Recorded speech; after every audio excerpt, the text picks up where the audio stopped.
नमस्कार, morning news India में आपका स्वागत है और मैं हूं आपके साथ दीपशिखा नेहरा। इस साल प्रदेश में सरसों की फसल की पैदावार अच्छी खासी हुई है, क्योंकि अब की बार समय समय पर अच्छी मावठ हुई, जिसकी वजह से सरसों की बम्पर पैदावार हुई है और जिससे किसानों के चेहरे खिल उठे हैं।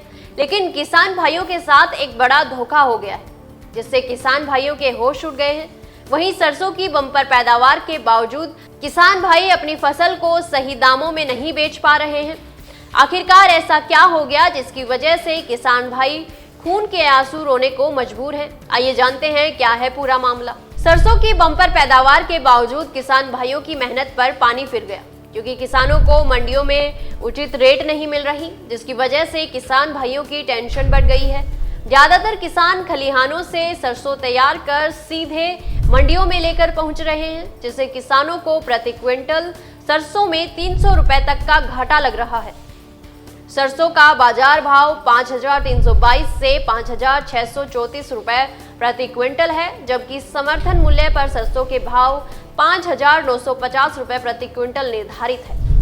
टोंक क्रय विक्रय सहकारी समिति के चेयरमैन उमराव सिंह, किसान महापंचायत से जुड़े रामेश्वर चौधरी आदि का कहना है कि सरकार ने इस बार भी प्रति किसान सरसों खरीद की लिमिट नहीं बढ़ाई है। इस बार भी 25 क्विंटल सरसों ही प्रत्येक किसान से खरीदी जाएगी। इस हिसाब से 75% उपज बाजार भाव पर ही मंडियों में बिकेगी। सबसे बड़ी बात यह है कि अभी तक रजिस्ट्रेशन प्रक्रिया को लेकर भी सरकार ने तारीख तय नहीं की है। ऐसे में किसानों की भी चिंता बढ़ती जा रही है। अगर समय पर सरकारी खरीद शुरू नहीं हुई तो किसानों को बड़ा आर्थिक नुकसान होगा। विभाग के अनुसार केंद्र सरकार इस बार सरसों के समर्थन मूल्य में 300 रुपए प्रति क्विंटल की बढ़ोतरी कर 5,950 रुपए निर्धारित कर दिए हैं। वर्तमान में औसत बाजार भाव लगभग 5,570 रुपए प्रति क्विंटल चल रहा है। जब आवक में इजाफा होगा तो बाजार भाव में और गिरावट का अंदेशा है। इसलिए किसान और किसान संगठनों की ओर से समर्थन मूल्य पर सरसों की खरीद लिमिट को 25 क्विंटल से बढ़ाकर 40 क्विंटल करने की मांग काफी समय से उठाई जा रही थी। पिछले दिनों किसानों व अन्य संगठनों की ओर से लिमिट बढ़ाने की मांग को लेकर कलेक्टर को ज्ञापन भी सौंपा था। इस बार सरसों की फसल चेपा व रोली जैसे रोगों से मुक्त रही। यही कारण है कि इस बार जिले में सरसों के उत्पादन में बढ़ोतरी की उम्मीद है। जिले में कृषि योग्य कुल क्षेत्रफल 5,28,170 हेक्टेयर है, जबकि जिले में रबी फसल की बुआई 4,27,000 हेक्टेयर में की गई। इसमें सर्वाधिक बुआई 2,54,750 हेक्टेयर में सरसों की गई।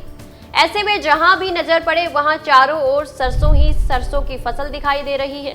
कृषि विशेषज्ञों ने बताया कि हर वर्ष सरसों में चेपा रोग से 20 से 30% फसल को नुकसान होता है। इस बार नुकसान का अनुपात 0 है। कृषि अधिकारियों के अनुसार सरसों का उत्पादन किसान करते हैं। कई किसान सरसों की खेती ज्यादा क्षेत्रों में भी करते हैं। सरकार भी गिरदावरी के आधार पर ही सरसों की खरीद करती है। जब गिरदावरी के आधार पर ही खरीद होगी तो गड़बड़ी की कोई गुंजाइश नहीं रहेगी। ऐसे में सरकार को खरीद की लिमिट भी तय करनी चाहिए, जिससे उपज किसान के खेत में हो उसकी पूरी खरीदी जाए, या फिर लिमिट बढ़ाकर ज्यादा की जाए। जब किसान की 100% उपज MSP पर बिकेगी तो ही उनकी आय बढ़ेगी, अन्यथा उपज कम दामों पर बेचनी पड़ेगी। किसानों की झोली में इस साल 30 अरब रुपए आएंगे। इसमें गेहूं व अन्य बुआई का आंकड़ा शामिल नहीं है। विभाग के अनुसार जिले में 2,54,000 हेक्टेयर में सरसों की बुआई हुई, जबकि 1 हेक्टेयर में 4 बीघा भूमि होती है। कृषि विभाग के पूर्व सांख्यिक निदेशक सुगर सिंह के मुताबिक प्रति बीघा औसतन 5 बोरी सरसों उत्पादन हो जाता है। इस बार तो अधिक होने की उम्मीद है। अब देखना ये होगा कि प्रदेश में भजनलाल सरकार सरसों पर MSP कब लागू करती है। हालांकि सरकार ने 1 अप्रैल से MSP लागू करने के संकेत दे दिए हैं। जानकारी अच्छी लगी तो वीडियो को लाइक व शेयर करें और चैनल को तुरंत सब्सक्राइब कर लें। धन्यवाद।